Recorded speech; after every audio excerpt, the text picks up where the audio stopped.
इस press conference में अपनी बात रखें।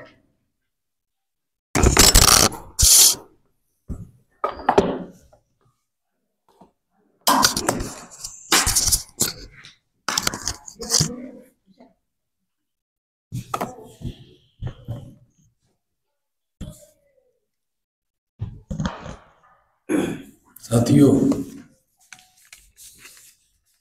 महाराष्ट्र प्रदेश के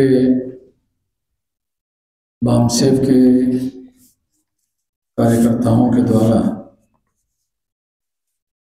प्रेस कॉन्फ्रेंस करके जानकारी दी गई है और लगभग सभी नागपुर के प्रमुख अखबारों में जो अखबार हमने आज देखे उसमें आप लोगों के द्वारा कवरेज दिया गया है। सबसे पहले तो मैं उन अखबारों के पत्रकार और संपादक बंधुओं का सबसे पहले धन्यवाद ज्ञापन करता हूँ और आप सभी लोगों को, जैसा आप लोगों के द्वारा कहा गया कि राष्ट्रीय अध्यक्ष के द्वारा भी प्रेस कॉन्फ्रेंस को संबोधित किया जाना चाहिए, इसलिए खास तौर पर मैं राष्ट्रीय अध्यक्ष की हैसियत से और आप लोगों के आग्रह के आधार पर आज की ये प्रेस कॉन्फ्रेंस कंडक्ट करने के लिए आपके सामने उपस्थित हूँ। इसलिए आप लोगों को अनुरोध करता हूँ इस संबंध में आपके जो जानकारी हमारे राष्ट्रीय महासचिव चौधरी विकास पटेल जी के द्वारा दी गई है, उस संबंध में आपको पर्चे भी दिए गए हैं। तो आपके अगर कोई सवाल है आप पूछिए, तो उसके बारे में मैं आप लोगों के सवालों के जवाब देने का प्रयास करूँगा। धन्यवाद। इस अधिवेशन का मुख्य विषय क्या होगा?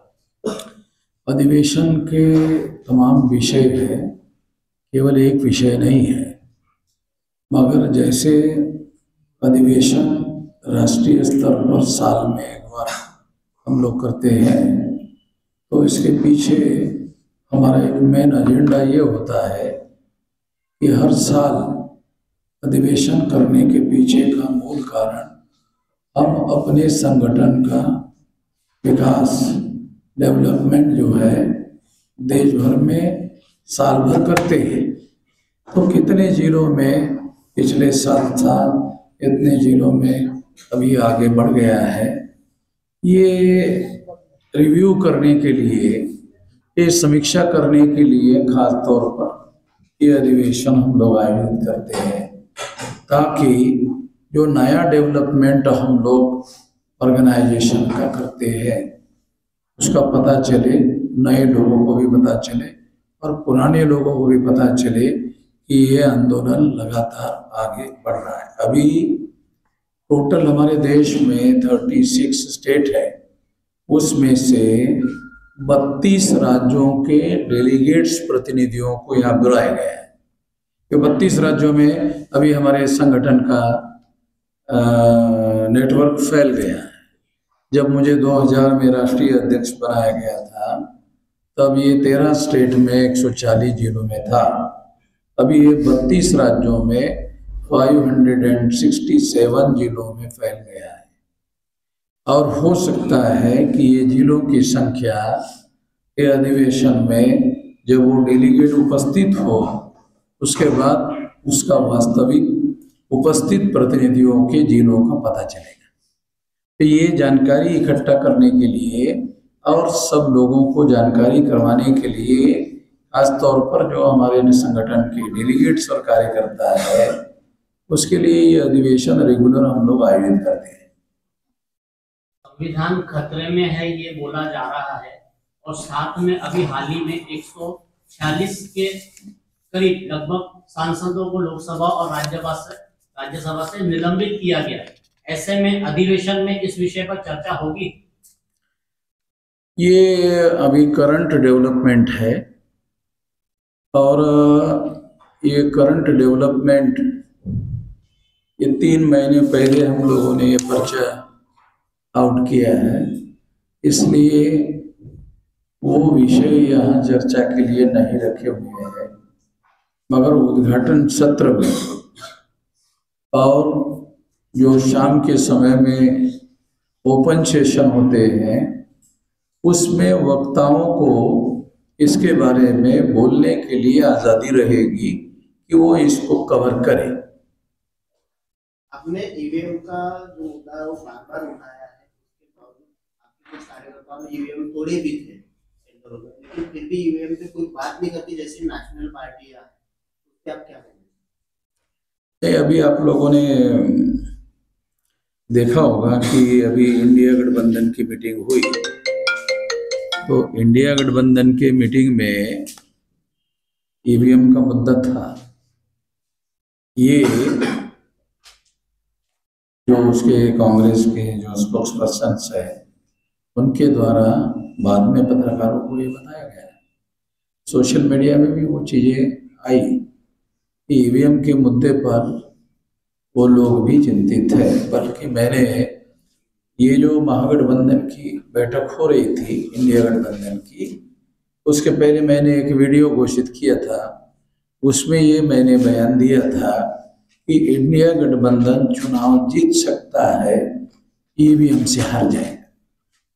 अभी 3 राज्यों में जो विधानसभा के चुनाव हुए हैं इसमें ईवीएम के द्वारा घोटाला करके नरेंद्र मोदी ने चुनाव जीता, और चुनाव जीता, और अगर वो हार गया होता तो आरएसएस के लोग उसको प्रधानमंत्री पद का कैंडिडेट बनाया जाना चाहिए या नहीं बनाया जाना चाहिए, पुनर्विचार करते हैं। लेकिन महाराष्ट्र के उप मुख्यमंत्री देवेंद्र जी फडणवीस कहते हैं कि मेरे पास कोई आके बैठे और मुझे ईवीएम हैक करवा के दिखा तो मैं मानूंगा। ऐसा नहीं होता। क्या है कि ये तमाम जितने भी मीडिया वाले लोग आप लोग हैं, तो देवेंद्र फडणवीस को मैं ये कहना चाहता हूँ कि 8 अक्टूबर 2013 का सुप्रीम कोर्ट का जजमेंट पढ़ लो। मैं तो सुप्रीम कोर्ट नहीं हूं। सुप्रीम कोर्ट कहता है कि ईवीएम मशीन के द्वारा फ्री, फेयर एंड ट्रांसपेरेंट चुनाव नहीं हो सकता। क्या ये खबर नेशनल मीडिया ने फ्रंट पेज पर सारे देश के मीडिया ने छापी? अब पत्रकार लोग हैं, आप लोगों को मैं पूछना चाहता हूं, आपको तो अपेक्षा हम लोग करते हैं कि आप निष्पक्ष होने चाहिए, आप किसी के पक्षकार नहीं होने चाहिए। तो ये निर्णय मेरा नहीं है, सुप्रीम कोर्ट ने 8 अक्टूबर 2013 को दिया कि ईवीएम मशीन के द्वारा फ्री, फेयर एंड ट्रांसपेरेंट चुनाव नहीं हो सकता। और आप पत्रकार के तौर पर मुझे पूछ रहे हैं देवेंद्र फडणवीस को बताइए। देवेंद्र फडणवीस भी इग्नोरेंस में है। देवेंद्र फडणवीस बीजेपी के हैं, बीजेपी का एक बड़ा नेता जो बीजेपी में नहीं था, डॉक्टर सुब्रमण्यम स्वामी, इसी नेताओं को बताया। अभी डॉक्टर सुब्रमण्यम स्वामी का नाम लिखो। डॉक्टर सुब्रमण्यम स्वामी ने प्रेस कॉन्फ्रेंस लेकर ये कहा ईवीएम में घोटाला होता है। अच्छा, सुब्रमण्यम स्वामी से एक बड़ा नेता है, अटल बिहारी के बाद में बड़ा नेता बीजेपी के कौन थे? लाल कृष्ण आडवाणी थे ना। बल्कि आज जो बीजेपी है ना, ये अटल बिहारी से भी ज्यादा आडवाणी की। आडवाणी ने जो रथ यात्रा चलाई उसके बाद ही बीजेपी का उद्धार हुआ, उसका भी बयान रिकॉर्ड में है। और हमें जानकारी नहीं थी, उन लोगों ने हमको जागृत किया। बाद में उन्होंने कांग्रेस के साथ समझौता करके छोड़ दिया। 2004-2009 के चुनाव में कांग्रेस ने घोटाला किया। बीजेपी घोटाला कर रही है, अकेले थोड़ी कह रहे हैं हम लोग। ईवीएम का घोटाला केवल बीजेपी वाले कर रहे हैं, आरएसएस वाले कर रहे हैं, ये नहीं कह रहे। ईवीएम लाया कांग्रेस ने, बीजेपी ने थोड़ी लाया। ईवीएम लाया कांग्रेस ने, और कांग्रेस ने सबसे पहले 2004 में 2009 में घोटाला किया। वो घोटाला करने के बाद, अध्ययन करने के बाद ही अडवाणी ने और डॉक्टर सुब्रमण्यम स्वामी ने ये बात कही। केवल कही नहीं, ये सुप्रीम कोर्ट में वही लोग केस लेके गए। ये जो स्टेटमेंट मैं आपको बता रहा हूं कि ईवीएम मशीन के द्वारा फ्री, फेयर एंड ट्रांसपेरेंट चुनाव नहीं हो सकता, ये अडवाणी और बीजेपी के केस के ऊपर दिया हुआ फैसला है। ऐसे में बामसेफ की क्या स्टैंड रहेगा इस अधिवेशन में? क्या वो ईवीएम के खिलाफ सुप्रीम कोर्ट में कोई पिटीशन डालेगा कि अगला चुनाव 2024 का बैलेट पेपर पे होना चाहिए? ये भी क्या है कि आप लोगों को जो खबरें छापनी चाहिए आप छापते नहीं हो। तो आपको मालूम होता कि वामन मेश्राम पहले ही सुप्रीम कोर्ट में जा चुका है। सुप्रीम कोर्ट में जा चुका हूं। सुप्रीम कोर्ट ने मेरे केस में भी फैसला दिया। क्या फैसला दिया? जब ईवीएम मशीन के द्वारा फ्री, फेयर एंड ट्रांसपेरेंट चुनाव नहीं हो सकता ये कहा, तो ये मामला लेकर मैं सुप्रीम कोर्ट में गया और मेरी केस के आधार पर सुप्रीम कोर्ट ने वीवीपीएटी मशीन लगाया है। किसी अखबार वाले ने छापा, किसी मीडिया वाले ने दिया? ये वामन मेश्राम ने सुप्रीम कोर्ट में केस लेकर गया, उसके केस के ऊपर वीवीपीएटी मशीन लगाया, voter verifiable paper audit trail, ये मैंने लगवाया। महाराष्ट्र की जनता को क्या संदेश देना चाहिए? महाराष्ट्र की जनता को क्या संदेश देना चाहिए? महाराष्ट्र की जनता को संदेश में बाद में देना चाहता हूं। पहले आप पत्रकार बंधुओं को मैसेज देना चाहता हूं कि आप लोग ऐसी बड़ी बड़ी खबरें छापने के लिए कंजूसी की करते हो। कंजूसी इतनी बड़ी खबरें दे रहा हूं आपको, तो वो खबरें आप लोगों को छापना चाहिए, फ्रंट पेज पर छापना चाहिए, लीड न्यूज में छापना चाहिए और जनता को अवगत कराना चाहिए, अवेकन कराना चाहिए कि ये ईवीएम में ये गड़बड़ी होती है। अच्छा, मैं आपको दूसरा एक सवाल पूछना चाहता हूं। लोग हमारे ऊपर आरोप लगाते हैं कि आप टेक्नोलॉजी का विरोध कर रहे हैं। तो अमेरिका के लोग भी टेक्नोलॉजी का विरोध कर रहे हैं। दुनिया में टेक्नोलॉजी में जापान बहुत एडवांस है, वो भी लोग विरोध कर रहे हैं। जर्मनी जो है टेक्नोलॉजी में बहुत एडवांस है, वो लोग भी विरोध कर रहे हैं। ये तीनों जो देश दुनिया में सबसे ज्यादा एडवांस टेक्नोलॉजी को मानने वाले या उसको जनरेट करने वाले, उसको डेवलप करने वाले लोग हैं, उनके देश में ईवीएम नहीं है। उनके देश में कागज के जो वोट है, बैलेट पेपर पर चुनाव होता है। इसका मतलब वो लोग टेक्नोलॉजी के विरोध में है नहीं है। तो मैं और हमारा देश ईवीएम के आधार पर चुनाव करवा रहा है, इसलिए वो बहुत ज्यादा टेक्नोलॉजी में एडवांस हो गया है। अब अमेरिका से, जापान से और जर्मनी से उनको टेक्नोलॉजी लेने की कोई जरूरत नहीं है। ऐसा तो नहीं है। तो उनको भारत को तो लेना ही पड़ता है उधर से टेक्नोलॉजी। वो लोग बहुत एडवांस है।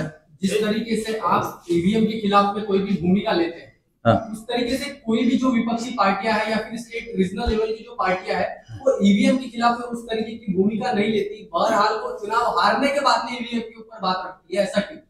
उसका कारण ये है कि हारने के बाद झटका लगता है ना। झटका लगने के बाद तो किसी भी आदमी को दुख होता है थोड़ा। आंदोलनानंतर आता बऱ्यापैकी राजकीय एक भूमिका क्लिअर झाली।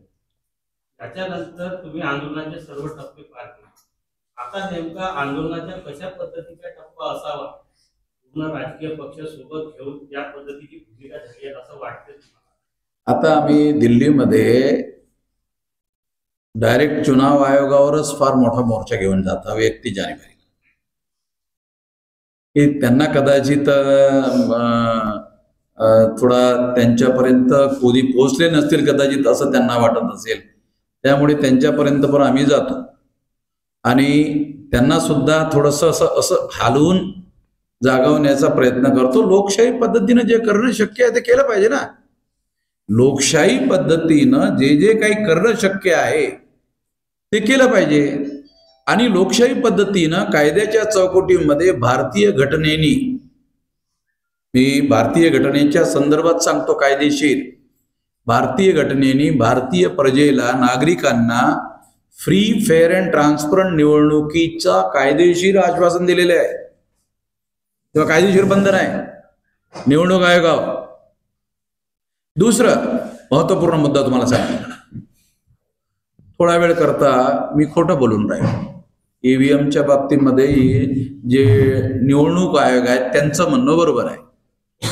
थोडा वेळ करता चर्चेसाठी त्यांनी माझ्या विरोधात FIR दाखल करायला पाहिजे.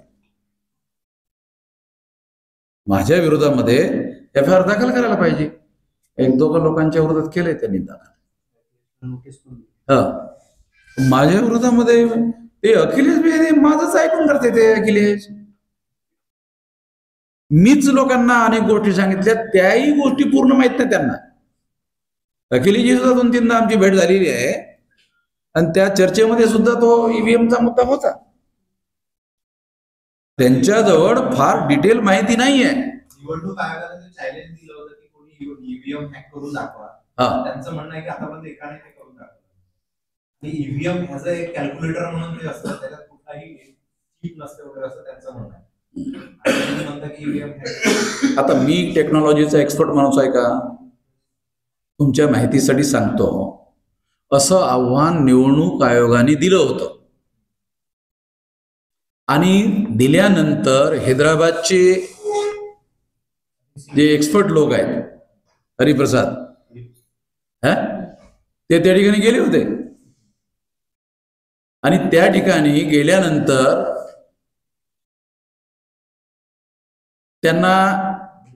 त्यांनी ते तुम्ही म्हणता ना, तुम्ही जे म्हणता ना, ते गेले होते.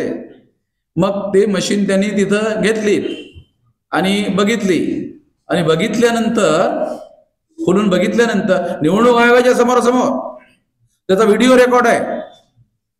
मग त्या हरिप्रसादनी काय म्हटलं, अरे मला असं वाटलं तर 7 दिवस लागेल, मी याला आताच करून दाखवतो. मला असं वाटलं तर 1 हप्ता लागेल ईव्हीएम मशीन हॅक करायला, मी याला इथंच करून दाखवतो. ते निवडणूक जे कमिशनर होते त्यांनी म्हटले, ओके तुम्ही, ते त्यांच्यापासून त्यांनी अलिप्त केलं, त्यांना ते करू दिलं नाही आणि त्यांनी वापस पाठवलं. हे अर्धवट बातम्या ज्या आहेत त्या अर्धवट बातम्याच आहेत तुमच्याकडे, आमच्याकडे पूर्ण बातम्या आहेत, व्हिडिओ रेकॉर्ड आहे. त्यांना ते करू दिलं नाही. दुसरं, निवडणूक आयोगाच्या अधिकाऱ्यांचं असं म्हणणं होतं की त्या मशीनला तुम्ही हात न लावता ते तुम्ही करून दाखवा. थोडा वेळ करता आपण असं म्हणूया की हात न दाखवता करून दाखवा, असं निवडणूक आयोगाचं म्हणणं आहे. हात लावता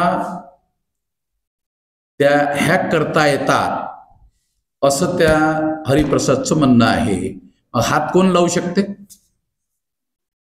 एक तर ज्यांना तुम्ही आव्हान केलं ते हात लावून करून दाखवू शकतात आणि दुसरे लोक निवडणूक आयोगाचेच लोक आहेत. मग निवडणूक आयोगाच्या नियंत्रणात मशीन आहे ना, निवडणूक आयोगाचाच विश्वास गमावलेला आहे. म्हणून मुद्दा काय, निवडणूक आयोगाचाच विश्वास गमावलेला आहे. निवडणूक आयोगावर लोकांचा विश्वास नाही आहे. मग निवडणूक आयोगाच्या नियंत्रणामध्ये मशीन्स आहेत, ते करतात ना, ते ठरवतात. आता 2 वेळ तुम्ही करा, 2 वेळ तुम्ही करा. तुमच्या माहितीसाठी सांगतो पत्रकारांच्या, आमच्याजवळ त्याचे रेकॉर्ड्स आहेत. या 2 राष्ट्रीय पक्षाच्या लोकांचं असं ऑब्जेक्शन असायचं की हे छोटे छोटे पक्ष वाढत चाललेत. जेव्हापासून ईव्हीएम आली तेव्हापासून जे छोटे छोटे पक्ष आहेत हळूहळू ते संपत चालले आणि द्विदलीय, काँग्रेस राहील किंवा बीजेपी राहील किंवा बीजेपी राहील किंवा काँग्रेस राहील, आणि राहिलेच कुठले पक्ष तर त्यांना काँग्रेसच्या गठबंधनमध्ये सहभागी व्हावं लागेल किंवा बीजेपीच्या गठबंधनमध्ये सहभागी व्हावं लागेल. आजची परिस्थिती काय, जेवढे काही छोटे पक्ष आहेत 38 पक्ष बीजेपीच्या, म्हणजे 37 पक्ष हे बीजेपीच्या छोटे रिजनल लेवलचे पक्ष हे बीजेपीच्या समर्थनामध्ये आहेत आणि 28 पक्षापैकी 27 पक्ष हे काँग्रेसच्या समर्थनामध्ये आहेत. म्हणजे त्या रिजनल पक्षाच्या लोकांनी या दोन पक्षाच्या विरोधामध्ये जाऊन आपला वेगळा पक्ष बनवला. काही अर्थ राहिला का त्याला? ते पुन्हा त्या गठबंधनमध्ये झाले. म्हणजे मुख्य बीजेपी राहते आणि काँग्रेस राहत, आणि काँग्रेस आणि बीजेपी.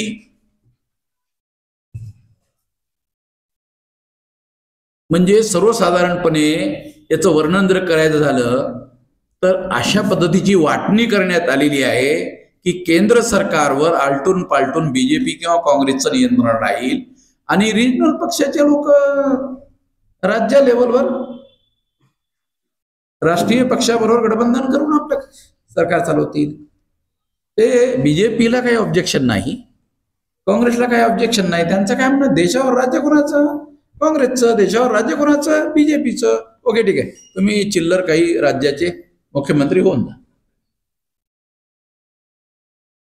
अशा पद्धतीचं जसजसं म्हणजे अवेकनिंग आणि जागृती वाढत आहे आणि मतदारांना आपल्या अधिकारांच्या बाबतीमध्ये जागृती होत आहे, तसतशी ही समस्या त्यांच्या समोर निर्माण होत चालली असताना त्यानंतर काँग्रेसने पुढाकार घेऊन ईव्हीएम मशीन आणल्या. ही परिस्थिती आहे, वास्तविक परिस्थिती. आणि त्यामुळे लोकशाही जर अमेरिकेमध्ये टेक्नॉलॉजी असताना मतपत्रिकेवरच निवडणुका होतात, जर्मनीमध्ये होतात, जपानमध्ये होतात, संपूर्ण जवळपास युरोपमध्ये होतात, तेव्हा भारताला काय, म्हणजे भारत फार ऍडव्हान्स आहे काय? त्या अजूनही त्या बूथ सेंटरवर अजूनही त्या कर्मचाऱ्यांना त्या आपल्या मतदारांना सांगावं लागतंय जरा हे असं असं बटन दाबवा, असं करा, तसं करा. अजूनही म्हणजे आपल्या देशामध्ये अजूनही 70% लोक हे अशिक्षित लोक आहेत किंवा अर्धशिक्षित लोक आहेत. किंवा अर्धशिक्षित आणि शिक्षित असे जर 70% लोक असतील तर त्या ठिकाणी ईव्हीएम मशीनचा वापर करून निवडणुका घेणे, ज्या ठिकाणी 100% साक्षरता आहे त्या ठिकाणी त्यांनी मतपत्रिका ठेवलेल्या आहेत. काय अडचण आहे ना? काही लोकांनी असं म्हणजे आताच आपल्या 3 राज्यात निवडणुका हरलेत ना काँग्रेस आणि त्यांनी काय म्हटलं माहिती आहे, मतपत्रिकेवर घेऊन दाखवा. नाही, त्या म्हणजे ह्या गठबंधनच्या लोकांचं असं म्हणणं आहे की तुम्ही जिंकले तसं म्हणता, तुम्ही मतपत्रिकेवर घेऊन दाखवा. काय काय अडचण आहे? ह्या अशा बाबी आहेत. या संबंधामध्ये एवढी संदिग्ध परिस्थिती असताना निवडणूक आयोगाला काही निर्णय हो? निवडणूक आयोगावर भारतीय घटनेने बंधन टाकलंय फ्री, फेअर अँड ट्रान्सपरंटचं. निवडणूक आयोग पक्षकार का बनतो? म्हणजे मला काही समजून आलं याचं कारण. बीजेपीच्या विरोधात काँग्रेस, काँग्रेसच्या विरोधात बीजेपी, आता त्यांचे पक्ष आहेत. पण निवडणूक आयोग पक्ष आहे का? निवडणूक आयोग पक्ष नाही आहे. निवडणूक आयोगावर घटनात्मक बंधन टाकून जबाबदारी टाकण्यात आलेली आहे की त्यांनी फ्री, फेअर अँड ट्रान्सपरंट निवडणुका घडवून आणाव्यात. ही जबाबदारी, ऐतिहासिक जबाबदारी त्यांच्यावर टाकलेली आहे. यासाठी त्यांनी निवडणूक आयोगाने पुढाकार घ्यायला पाहिजे. ते काय कुठल्या पक्षाचे नाही आहेत, पण ते कुठल्या तरी पक्षाचे आहेत. तो पक्ष काय आहे? काँग्रेसच्या विरोधात बीजेपी निवडून आली पाहिजे, बीजेपीच्या विरोधामध्ये काँग्रेस निवडून आली पाहिजे आणि बाकी कोणी यायला नको. काँग्रेस जेव्हा स्थापना झाली 1885ला, चटर्जी, मुखर्जी, बॅनर्जी, गोखले, तिलक, आगरकर या ब्राह्मणांनी काँग्रेस सुरू केली. रेकॉर्डेड बोलून राहिलो. आता RSSनी बीजेपी बांधली असं सांगायची जरूरत आहे? मी सांगत नाही, हे तुम्हालाच माहित आहे. RSS कोणी स्थापन केली? कोणी गैरब्राह्मण होता का स्थापन करण्यामध्ये? नागपूरचेच लोक आहेत ना, मी पण नागपूरचंच आहे. तेव्हा निवडणूक आयोगाची भूमिका काँग्रेसच्या जागी बीजेपी आलं पाहिजे, बीजेपीच्या जागी काँग्रेस आलं पाहिजे. अडल्ट फ्रँचाइजची कल्पना काय आहे जगामध्ये? अडल्ट फ्रँचाइज, प्रौढ मताधिकाराची पाठीमागे काय हेतू होता जगामध्ये? की प्रौढ असणाऱ्या लोकांना स्वतंत्रपणे आपलं सरकार निवडता यावं. ज्या देशामध्ये SC ST OBC मायनॉरिटीचे 85% मतदार आहेत, त्यांचं सरकार का येत नाही? की येऊ दिलं जात नाही? का येत नाही? की येऊ दिलं जात नाही? निश्चितपणे याच्यावर फार गांभीर्याने विचारणं आवश्यक आहे. ईव्हीएम साठी व्हीव्हीपॅट पण आले अहो त्या मी हो मी सांगितलं, तुम्ही ऐकलेलं नाही. और मी लावलेला VVPAT मी लावलाय, मी सुप्रीम कोर्टातून ऑर्डर आणलाय. माझं काय म्हणणं आहे, सुप्रीम कोर्टामध्ये मी जेव्हा केस घेऊन गेलो तेव्हा माझ्या केसवर VVPATचा ऑर्डर आला. माझा मुद्दा लक्षात आला तुमच्या? म्हणजे मी लावलेल्या आहेत त्या.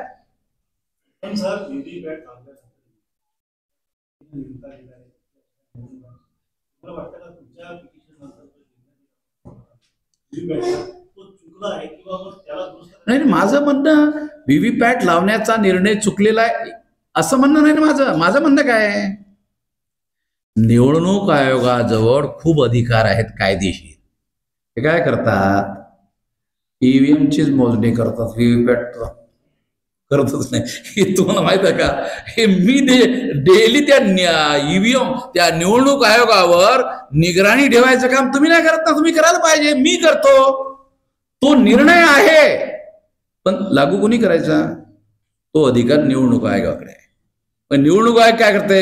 ईव्हीएमचीच मोजणी करते. आणि कोणी कोर्टामध्ये गेला तर मग कोर्टातून ऑर्डर येते, मग मोजते. आता लक्षात आलं? ही अड़चन है. इंडिया गठबंधन जैसे बोल रहा है कि हम सभी विपक्षी दलों को एक साथ लेकर चल रहे हैं, लेकिन वर्तमान में कोई भी अम्बेडकरवादी पक्ष को उन्होंने साथ में लिया, चाहे महाराष्ट्र से वंचित हो, यूपी से BSP हो, या फिर आपको भी शायद नहीं लिया, मुझे ऐसी जानकारी है. तो उनका क्या उद्देश्य है? सिर्फ वो अपने बहुजन जो लोग हैं उनको सत्ता में नहीं आने देना चाहते या मलाई खुद खा लेना चाहते? खरगे साहब को प्रधानमंत्री पद का कैंडिडेट बनाने के पीछे लेने की आवश्यकता खत्म हो जाती है. ये राजनीति आपको समझ में नहीं आती?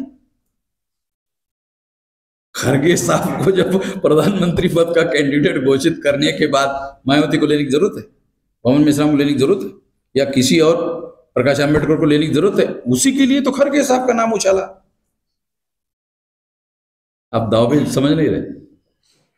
ये बहुत बड़ी जरूरत है लेना. इसके बगैर खेल, हम लोगों का खेल जो है, हम लोग शायद अपना खेल बनाने में उतने कामयाब नहीं है जितने बिगाड़ने में कामयाब है. तो वो बिगाड़ने में कामयाब लोगों को बिगाड़ने नहीं देना चाहते, उसके लिए वो भी कोशिश कर रहे हैं. तो खरगे को लेने, खरगे का नाम उछालने के पीछे ही मकसद है, किसी को लेना नहीं है.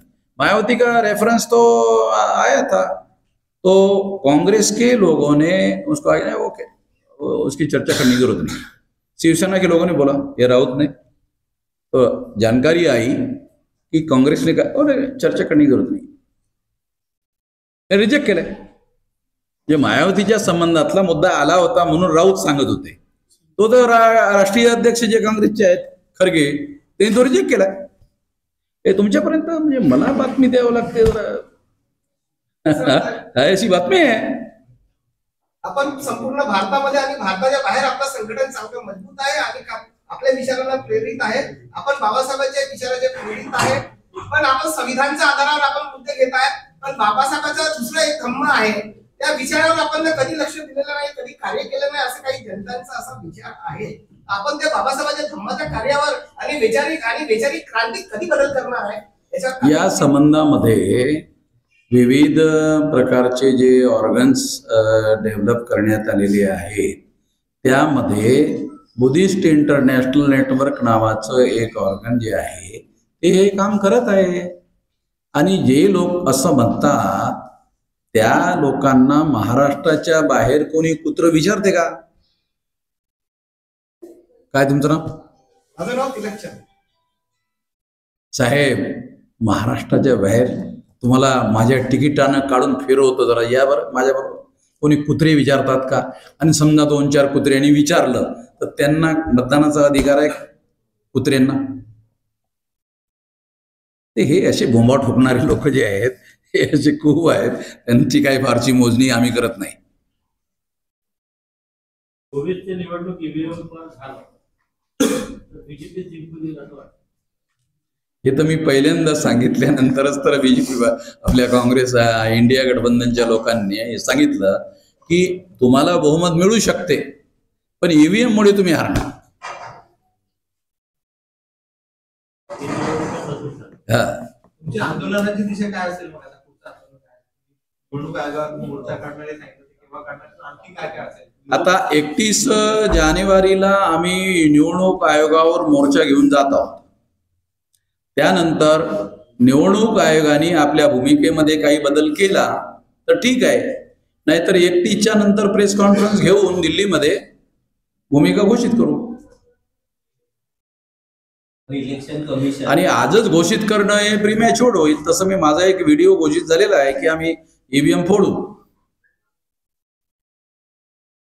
जर तुम्ही याच्यावर विचारच करणार नसला तर मग आमच्या समोर ईव्हीएम फोडण्याच्या व्यतिरिक्त काही मार्ग राहणार नाही. जवळपास 15 लाख बूथ देशामध्ये लोकसभेसाठी 15 लाख जवळपास बूथ राहणार आहेत. म्हणजे छोटी मोठी निवडणूक नाही आहे. जगामध्ये एवढ्या बूथ वर कुठंच निवडणूक होत नाही जगामध्ये. 15 लाख बूथवर निवडणूक होणार.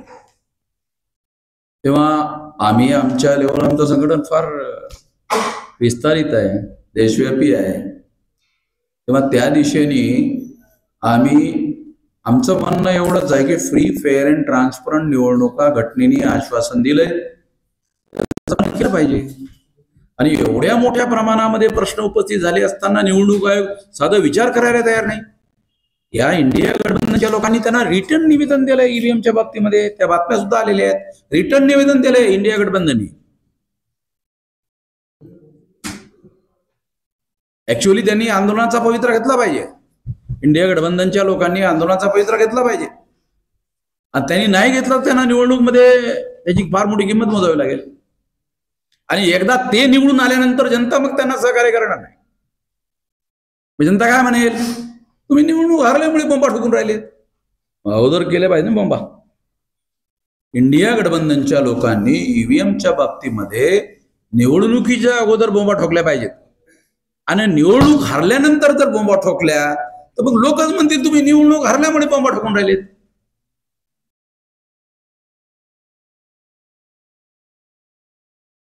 बीजेपी गठबंधनच्या निवडणुका जिंकण्याची फार कमी शक्यता आहे. तुम्ही राज्यनिहाय, मला नाही वाटत या ठिकाणी कुणी व्यक्ती असा असेल ज्यांच्याजवळ राज्यनिहाय डिटेल जानकारी. आमचे 567 जिल्ह्यामध्ये संघटन असल्यामुळे आणि जवळपास 450 लोकसभा मतदारसंघामध्ये ज्या शाखा आहेत 543 मतदारसंघापैकी, तेव्हा आमच्याजवळ फील्डची माहिती आहे. बीजेपीच्या निवडणूक जिंकून येण्याची शक्यता नाही आहे. पण प्रिंट मीडिया आणि इलेक्ट्रॉनिक मीडिया जर तुम्ही दिवसभर बघितलं आणि झोनी जर समजा बघितला तर तो काय म्हणेल, बीजेपीच येते निवडून. ते जर बघितलं हे बीजेपीच निवडून येते असंच बोलते ते. कोणी टीव्ही आणि तुमचे पेपर वाचतील तो असंच बोलतोय. म्हणजे याचा अर्थ असा की मीडिया मॅनेजमेंट जे आहे बीजेपीच्या लोकांचं ते फार मोठ्या प्रमाणात आहे. मिश्राम साहेब, संघाची भूमिका जातीय जनगणनेच्या विरोधात आहे, काय म्हणतात? त्यांना उपरती झाली, पुन्हा त्यांनी स्टेटमेंट दिलं. पहिल्या दिवशी दिलं की आम्ही विरोधात आहोत, नंतर दिलं की नाही आम्ही समर्थनामध्ये आहोत. तर ते विरोधामध्ये जे पहिल्यांदा भूमिका घेतली त्यांच्या लक्षात आलं की हे वामन मेश्राम त्यांना मग देशभर सळू की पुढं करून सोडतील या मुद्द्यावर. तर 52% लोकांना, ओबीसीच्या लोकांना जर लोकसभा निवडणुकीमध्ये समर्थन दिलं नाही तर बीजेपी निवडून येऊ शकत नाही. नरेंद्र मोदींनी भाजपाच्या लोकांनी आरएसएसच्या लोकांच्या कानपिचक्या केल्या. निवडणुकीनंतर बोला, आता कशाला बंद झालेत? आता सरकार पहिल्यांदा येऊ द्या आणि आलेल्या सरकारला म्हणा करू नका, येऊ तर द्या पहिल्यांदा. वेळ, काळ आणि प्रसंग लक्षात ठेवून बोलत चला. मग आरएसएसच्या लोकांना काही निवडणुका लढवायचा अनुभव नाहीये, आम्हाला आहे. तेव्हा तुम्ही बोला, निवडणूक झाल्यानंतर बोला. मराठ्यांना आरक्षण दिलं अशी मुख्यमंत्र्यांनी छत्रपती शिवाजी महाराजांची शपथ घेतली आहे, काय शपथून आरक्षण मिळेल? मराठे ओरिजिनल कुणबीच आहे. प्रत्येक मराठा गावामध्ये शेती करतो म्हणजे कुणबी करतो. मी गावातला आहे. गावामध्ये जो शेती करतो त्याला असं म्हटलं जाते कुणबिकी. आणि मराठा शब्दाचा इतिहास 100 वर्षापेक्षा जुना आहे. तर मी माझ्याजवळ तर सारे डॉक्युमेंट आहेत. मराठा या शब्दाचा इतिहास 100 वर्षापेक्षा जुना नाही आहे. मग पूर्वीचा काय आहे? कुणबी. आणि अजूनही जे ओरिजिनल दाखले आहेत प्रचारासाठी अपग्रेडेशन, भारतामध्ये जातींच्या मध्ये जे अपग्रेडेशन डेव्हलप करण्यात आलं, अपग्रेडेशन फिलिंगचं, त्यामधून प्रत्येक जातीच्या लोकांनी आपल्या जातीचं नाव बदलवण्याचा कार्यक्रम सुरू केला भारतामध्ये. महार लोक होते, महार चोखा मेढा आहे तुम्हाला माहित. असं बहुतांश ठिकाणी लोकांनी असं केलंय. मराठा शब्द सुद्धा असा झालेला आहे अपग्रेडेशन मधून. आता त्या मराठा शब्दामुळे रिझर्वेशन मिळत नाही आणि कुणब्यामध्ये मिळते. मग तो मराठा काय म्हणतो, माझ्याकडे तर कुणब्याचं सर्टिफिकेट आहेच ना. आता तुम्हाला सरकार जे फडणवीस भूमिका घेते काय म्हणते, 32 लाख की 35 लाख लोकांच्या नोंदी कुणब्याच्या, ज्यांच्या कागदावर किंवा प्रचारामध्ये मराठा आहे त्यांच्या नोंदी 35 लाख की 32 लाख मिळाल्या. मग माझा घटनात्मक प्रश्न आहे. काय प्रश्न आहे? एवढ्या नोंदी मराठ्यांच्याच मिळाल्यात की गैर मराठ्यांच्या? तर पुरावा सांगतो मराठ्यांच्या. मग मराठ्यांच्याच जर समजा कुणबीमधून नोंदी मिळाल्यात, एवढा कायदेशीर पुरावा पर्याप्त आहे प्रत्येकांना कुणबी सर्टिफिकेट देण्याचा. म्हणजे अशा पद्धतीनं शेड्यूल कास्टमध्ये, शेड्यूल ट्राईबमध्ये आणि ओबीसीमध्ये ABCD हा ग्रुप बनवण्यात यावा आणि संख्येच्या प्रमाणामध्ये त्यांना रिझर्वेशन देण्यात यावं. त्यामुळे दुसऱ्या लोकांच्या अधिकारावर अतिक्रमण होण्याची जी काही भीती आहे, ज्यामधून हा प्रश्न निर्माण झाला. आता महाराष्ट्रामध्ये थोड्या वेळ करता शरद पवारांची मराठे अजित पवारच्या सांगण्यावरून फडणवीसला मतदान देणार आहे. काय गदेपणा आहे हो. शरद पवारचे मराठे अजित पवारच्या सांगण्यावरून फडणवीसला मतदान देणार आहेत. अजित, अरे काय मूर्खपणा आहे शक्यता? शक्यता नाही आहे. म्हणून मग फडणवीस काय विचार करते, ओबीसी वर्सेस मराठ्याचं भाड्यानं लावतं, कमीत कमी चायला ओबीसी तर मिळते. ओबीसी काही महाराष्ट्रातला नॉर्थ इंडिया सारखा संघटित वर्ग नाही आहे. त्यांना मूर्ख बनवण्याचं काम आम्ही पहिलेही केलं ना अजूनही करू. मराठ्यांना करता येत नाही. पॉलिटिकली फार जास्त कॉन्शियस वर्ग आहे. ओबीसींना मूर्ख बनवता येऊ शकते. त्यांना बनवण्यासाठी Maratha versus OBC, OBC versus मराठाचा भांडणाचा मुद्दा एका 2024च्या निवडणुकीच्या दावेचा भाग आहे. 48 लोकसभा मतदारसंघ आहेत महाराष्ट्राने जर दणका दिला तर बीजेपीला बहुमत मिळवण्यासाठी समस्या संकट निर्माण होऊ शकते महाराष्ट्रामध्ये. एक मिनिट, तुम्ही बोललात त्यांना भ्रमित नहीं हो रहा है कोई, लेकिन देश की जनता भ्रमित की जा रही है इस विषय को लेकर के। लोग भ्रमित है कि मोदी का एक चेहरा प्रधानमंत्री के रूप में लोग देख रहे हैं, या लोगों को दिखाया जा रहा है, लेकिन विपक्ष के पास में ऐसा कोई चेहरा नहीं है जिसे प्रधानमंत्री के उम्मीदवार के रूप में हम देख सके, विपक्ष दिखा सके। आपके हिसाब से वो कौन सा चेहरा होना चाहिए? मला विपक्षवाल्याने घेतलं का आतमध्ये? मी सांगायचं त्यांच्यातर्फे काय बोलता तुम्ही? आपके हिसाब से विपक्ष क्या म्हणजे त्यांच्यातर्फे मी बोलायचं म्हणता का? त्यांनी मला अधिकृत नाही केलंय. नहीं, देखिए मैं वो नहीं बोल रहा हूँ, मैं ये कह रहा हूँ कि जिस तरीके से मोदी को एक सशक्त चेहरे को बरोबर आहे, हे तुमचं म्हणणं 200% बरोबर आहे की बीजेपी वाल्यांजवळ एक सक्षम चेहरा आहे, यांच्याजवळ एक सक्षम चेहरा असायला पाहिजे. मग त्यांना हा प्रश्न विचारण्यात आला इंडिया गठबंधनच्या लोकांना. त्यांचं असं म्हणणं आहे निवडणुकीच्या नंतर ठरवू. यापूर्वी अनेक वेळा प्रधानमंत्री पदाचा कॅन्डिडेट न ठरवता विपक्षांना सरकार मिळवण्याची संधी भारतीय प्रजेने दिली, असं त्यांनी उत्तर दिलं. टीव्हीवर अशी उत्तरं आलेली आहेत. तेव्हा या संबंधामध्ये त्यांनाच अधिकृतपणे आपण बोलू दिलं पाहिजे, परंतु कोणतं नाव असायला पाहिजे या संबंधामध्ये मी अधिकृत व्यक्ती नसल्यामुळे मी काही सांगू शकत नाही. पण एक सांगतो, राहुल गांधीचं जर नाव ठेवलं तर मी स्टॅम्प पेपरवर लिहून देतो मोदी जिंकला. मला ते तुम्ही म्हणता त्याचं उत्तर नाही माझ्याकडे. पण राहुल गांधीला जर प्रधानमंत्री पदाचा कॅन्डिडेट बनवला तर कोणी लिहून देऊ की नाही देऊ, मीच देतो, स्टॅम्प पेपरवर देतो की मोदी आला. मेरा उत्तर नहीं है. पण मी कुठं म्हणून राहिले तुमच्या प्रश्नाचं उत्तर दिलंय? मी असं म्हणून राहिलो की त्या प्रश्नाच्या संबंधामध्ये मी अधिकृत प्रवक्ता नाही आहे, म्हणून माझं काय मत आहे त्या अनुषंगाने ते तुम्हाला सांगितलं की याबद्दल मी कुठलाही व्यक्तीचं नाव घेऊ शकत नाही, कारण मला तशा पद्धतीचा अधिकार नाही आहे. माझं व्यक्तिगत मत जर सांगायचं विचारत असाल तर राहुल गांधीचं नाव जर प्रोजेक्ट करण्यात आलं तर 200% मोदी निवडून येणार, याची ममता बॅनर्जीला आणि दिल्लीचं काय त्याचं नाव केजरीवालला आणि एक तिसरा कोणतरी मुख्यमंत्री आहे त्याला, ह्या 3 लोकांना अगोदरच माहित होतं की राहुलचं नाव जर केलं तर हे गठबंधनच विस्कून जाते. पण त्यांनी काय केलंय, ममता बॅनर्जींनी खरगेचं नाव टाकलं. आता राहुल आणि सोनियाला विरोधही करता येत नाही, त्यांच्याच पक्षाचा अध्यक्षाचं नाव दिल्यामुळे त्यांना विरोधही करता येत नाही.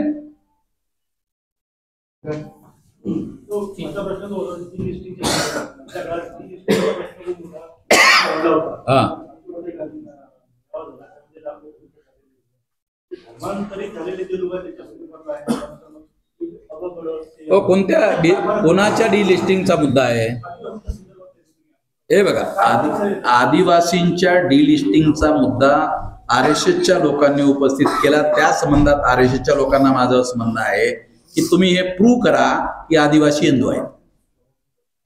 भारतीय घटना आदिवासींना हिंदू मानत नाही, त्यामुळे आदिवासींनी धर्मांतर केलं असं म्हणता येत नाही, कारण त्यांचा धर्मच नाही. ज्यांचा धर्म असेल त्यांनी धर्मांतर केलं असं म्हणता येईल. आदिवासींना भारतीय घटनेनुसार ते धर्म त्यांना आहे असं भारतीय घटना मानत नाही, त्यामुळे त्यांनी धर्मांतर केलं असं म्हणण्यात अर्थ नाही. दुसरं कायदेशीर मुद्दा सांगतो, आदिवासींनी जर समजा धर्मांतर केलं, कुठला धर्म त्यांनी स्वीकारला, त्याच्यामुळे त्यांचं आदिवासी पण संपुष्टात येत नाही. हे माझं फर्म ओपिनियन आहे. समजा आदिवासींनी ख्रिश्चन धर्म स्वीकारला म्हणून त्यांचं जंगलातून बाहेर गावात आलेत का? ते जंगलातच आहेत, म्हणजे त्यांचं आदिवासी पण कायमच आहे. आणि ज्या आधारावर त्यांना ते अधिकार घटनात्मक मिळालेले आहेत तो आधार कायमच आहे. हे RSSचे लोक जाणीवपूर्वक हिंदू मुसलमान असा प्रश्न उपस्थित केल्याशिवाय कोणीही SC ST OBC हिंदू बनत नाही. मैं ब्राह्मणांना नागपुरामध्ये सांगू इच्छितो की तुम्ही ब्राह्मण लोक हिंदू धर्माचा प्रचार करता का? कधी कुठल्या एखाद्या ब्राह्मणांनी हिंदू धर्माचा प्रचार केल्याचं काही उदाहरण पुरावा आहे का? कारण ते प्रचार का करत नाही? कारण त्यांना प्रचार केला त्यांना विचारतील ब्राह्मणात घेता की क्षत्रियात घेता की वैश्यात घेता की शूद्रात घेता की अस्पृश्यात घेता, कशात घेता पहिल्यांदा तर सांगा आम्हाला. मग ते हिंदू धर्माचा प्रचारच करत नाही. कारण हिंदू धर्माच्या अगोदर या धर्माचं एक तो वर्ण धर्म नाव आहे किंवा ब्राह्मण धर्म नाव आहे. ऍडल्ट फ्रँचाईज जर लागू झाला नसता तर वर्ण धर्म आणि ब्राह्मण धर्मच राहिला असता. पण ऍडल्ट फ्रँचाईज मुळे 85% लोकांना अधिकार मिळालेत आणि त्यांच्या मतसंख्येशिवाय ब्राह्मण आणि ब्राह्मणांचा पक्ष देशाचा सत्ताधारी पक्ष बनू शकत नाही. म्हणून त्या लोकांनी हा मुद्दा समोर आणलेला आहे. लक्षात नाही तर SC ST OBC हिंदूच नाही आहेत. ब्राह्मण धर्मानुसार SC चे लोक अस्पृश्य वर्ण व्यवस्थेच्या बाहेरचे लोक आहेत, आदिवासी बाहेरचे लोक आहेत. वर्ण व्यवस्थेमध्ये शूद्र हे OBC चे लोक हे वर्ण व्यवस्थेच्या आतमध्ये आहेत परंतु अधिकार वंचित आहेत. हा बारकावा जो आहे आपण समाज व्यवस्थेच्या विश्लेषणाच्या आधारावर जर अभ्यास केला तर लक्षात येतं.